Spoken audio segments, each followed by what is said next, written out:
Now speaking, Matt Krebs, Investor Relations. Good morning, investors.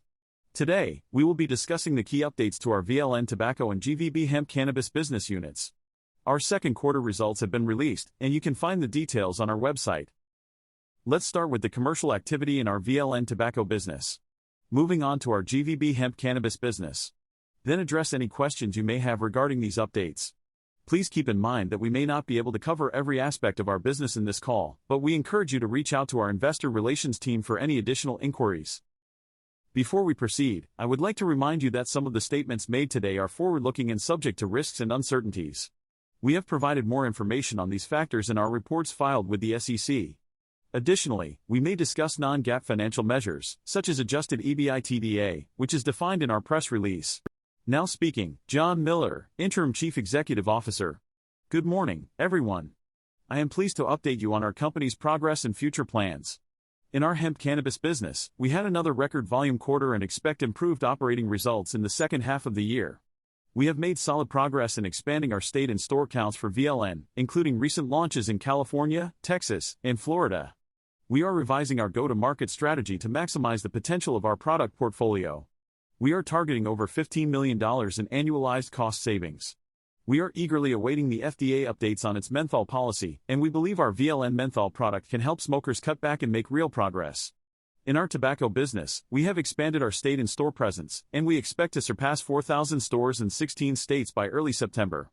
Our new marketing campaign for VLN is driving strong product acceptance and engagement.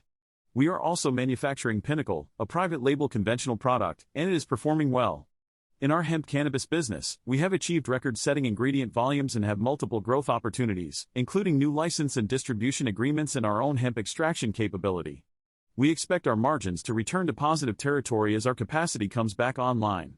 Now speaking, Hugh Kinsman, Chief Financial Officer. Net sales increased by 61.8% year-over-year to $23.4 million, driven by the addition of GVB revenue and higher unit sales of hemp cannabis ingredients. However, there was a delay in recognizing $600,000 of shipments due to the 4th of July holiday. Our full-year revenue outlook has been adjusted to $80 to $90 million due to changes in VLN launch timing and retail rollout strategy. Gross profit decreased to a loss of $2.3 million, mainly due to lower filtered cigar revenue and reselling bulk ingredients for hemp cannabis products. Gross profit is expected to improve with a higher margin product mix and completion of hemp cannabis facilities in Q3 2023. Tobacco revenue decreased to $8.1 million as we shifted production towards higher margin products. Hemp cannabis unit sales grew almost 3 times year-over-year to $15.4 million, driven by strong customer demand. Gross margin was impacted by reselling activity, but it will improve with the restoration of our facilities and biomass cultivation contracts. Our quarter-end cash balance was approximately $12 million, excluding the proceeds from equity raises and business interruption claim. We anticipate decreased cash requirements due to improved gross margin and cost reduction initiatives. Now speaking, John Miller, Interim Chief Executive Officer. We have made significant progress in increasing the value of our brands. Despite some timing issues with the VLN rollout, we have doubled its availability in recent months. We believe that the VLN brand will be important to consumers who smoke, and we are confident in its potential. We are also excited to announce that we are back online with GVB manufacturing, which will greatly increase our production capacity and improve our economics. Our GVB business has a large market opportunity and is experiencing dynamic growth. In addition to this, we are focused on cost reductions and building the value of our proprietary technologies. We would like to thank our team for their contributions and dedication this quarter. Now, we will open the call for Q&A from our institutional research analysts. TD Cowen analyst Vivian Azer inquired, can you provide some insight into the revenue mix between VLN, Pinnacle, and the deprioritized filtered cigar business in your revised outlook? Hugh Kinsman replied, thank you for your question. Currently, we are not providing specific guidance on tobacco revenue by product line. Historically, we have not done so in the past. As we continue to expand and gain more market presence, we are focused on increasing our market density rather than providing granular details at this time. TD Cowen analyst Vivian Azer inquired, can you provide more information on the factors driving the increase in price per carton for tobacco sales, specifically whether it is due to pricing actions taken in response to competition or if there has been a shift in product mix? Hugh Kinsman replied, the decline in demand for our filtered cigar business is not due to price or market share, but rather a broader industry-wide trend. This decline has been consistent throughout the year, starting in Q1. Historically, we have seen sluggish demand in the first half of the year, followed by a pickup in orders in late Q2 and Q3. However, we have not seen this pickup yet, so we are taking a conservative approach to our future guidance until we observe an increase in unit demand. TD Cowen analyst Vivian Azair inquired, was there an overestimation of negotiating leverage with retailers for the rollout of VLN, or were there other factors contributing to the deficiency in establishing guidance and the subsequent revision? John Miller replied, we have made significant progress in expanding our distribution network this year. We have successfully entered into partnerships with 3 of the largest distributors in the industry, Core-Mark, McLean, and Ebby Brown. Additionally, we have expanded our presence through Circle K, the #1 convenience store chain in the United States, as well as the #1 drugstore chain. While it may have seemed slow to ramp up, the progress we have made has been quite good considering the challenges that come with entering a new category as a brand new company. These challenges include overcoming logistical issues, insurance claims, and other hurdles that are not related to consumer acceptance. However, now that we have overcome these initial hurdles, we can focus on further expanding our distribution without having to go through them again. Our efforts have been well received by retailers, who are impressed with what we have achieved in a relatively short amount of time.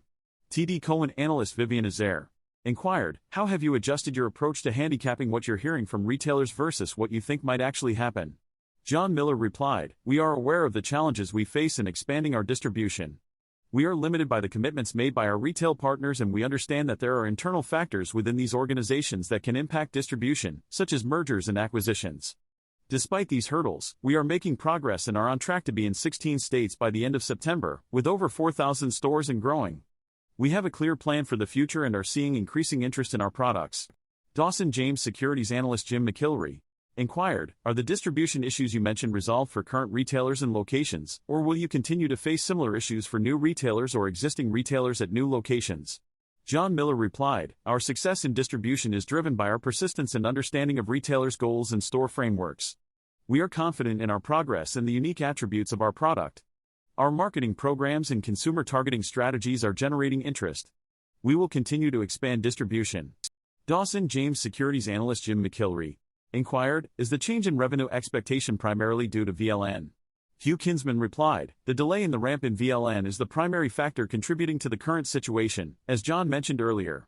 Dawson James Securities analyst Jim McIlree inquired, can you provide an update on the timeline for the cost-cutting program? When can we expect to see its impact, specifically in Q3 or Q4? Hugh Kinsman replied, we expect to see a significant impact from the cost cuts we initiated in the beginning of August. This impact will be evident in Q3 and fully realized in Q4. Dawson James Securities analyst Jim McIlree inquired, can you clarify the relative impact of the rollout and the cost-cutting program on the change in the revenue outlook? John Miller replied, our focus has been on establishing our presence in key markets such as Florida, Texas, and California, which are the top 3 states in the country for cigarette volume. We have been following a strategic path to reach consumers through awareness, education, trial, repeat purchase, and advocacy. As we continue to expand our footprint in these markets and beyond, we are leveraging the insights gained from our 9 months of commercialization to refine our brand and marketing plans. Our marketing campaign, which emphasizes optimism, sets us apart from other anti-smoking campaigns. We have also identified opportunities to drive efficiencies and optimize our spending, allowing us to effectively communicate our message to consumers. If you have any further questions, please feel free to ask. Hugh Kinsman replied, we are indeed making a more targeted and concerted effort to penetrate the retail market. However, it is important to acknowledge that there may be a natural delay in achieving penetration with these clients. Alliance Global Partners analyst Remington Smith inquired, regarding the company's gross margins. Despite some one-off impacts, we have observed a decline in gross margins, particularly in the tobacco business. While you mentioned initiatives to improve gross margins in your opening remarks, could you please provide specific details on the expected trend of gross margins in the next few quarters and identify the primary drivers of this anticipated expansion? Hugh Kinsman replied, the main issue with tobacco is the lower volume in filtered cigar revenue, which leads to increased fixed overhead expenses. We are shifting our product mix to increase throughput and improve margins, which will drive margin enhancement for that business unit. In the hemp cannabis business unit, we are restoring sequential production capabilities, with extraction and distillates fully online and isolate capabilities expected to be fully online in Q1 2024. This, along with our significant biomass cultivation effort, will contribute to gross margin enhancement. While we are not providing detailed guidance, we anticipate gross margin improvement in the low teens by the end of the year for hemp cannabis, doubling by 2024 with the restoration of isolate capabilities. Tobacco margin improvement is also expected as we reallocate resources to higher margin products. Alliance Global Partners analyst Remington Smith inquired, could you provide any additional color on the retention rates and market share for VLN in your legacy markets? Specifically, any commentary on the trends in existing states would be appreciated. John Miller replied, we are closely monitoring key metrics as we launch our marketing campaigns. Our focus is on distribution, introductions, store density, and launching larger marketing initiatives. One of our main challenges has been raising awareness and educating consumers about our product. We have seen positive results in digital marketing, including click-through rates, impressions, and consumer engagement. Our volume has remained stable, and our initial retailers continue to carry our product. However, we anticipate that the impact of our marketing efforts will be most significant moving forward. We are excited to see the pull-through effect as these programs gain momentum. John Miller replied, thank you for your support. We are committed to driving both of our businesses forward and will provide regular updates. Have a great day.